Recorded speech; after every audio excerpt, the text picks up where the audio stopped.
đấy nó làm miếng Ngon nhiều mà. thôi trái nó Ta biết rồi. Mua cái gì để cái tao á.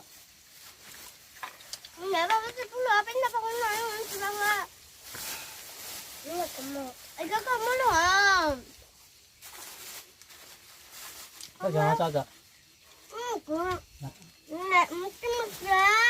Nhà chơi ta Nhà chơi ta cho. Nhà chơi cho. bây giờ sao rồi Cái tao bé tôi cho hắn cho à? Cho con à? Tao cho thì nhìn là mình là cho cột ta thì nó chúng tôi tới coi họ cho chứ coi thế này nó to bột tháo một cơn đấy rồi luôn bữa sao tụi hú cho tôi thế à đúng là họ cho chua Cho thì cá làm cho họ.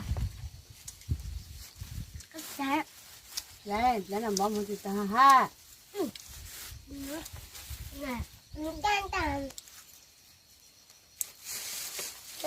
Cho tao kén nè, có chút tính hơn nè. không phải cho tôi cá này không nó gì hết Nè, không ca, không ca. tôi không phải cho tôi mà Hai cái đó. mình lên plot cho thế Họ để cá cho được con rồi. đi nó đi chắc là cả vô thế này để trồng thang đi tôi hỏi Em cũng ta, tôi nói là cái không nó thật sự là một cái là cái gì người ta thấy là mới nè. cái là một cái gì à dạ Con muốn kia thấy sẵn sàng kệ. Dạ. Để bữa của em một trăm lúc của cà chua này nha.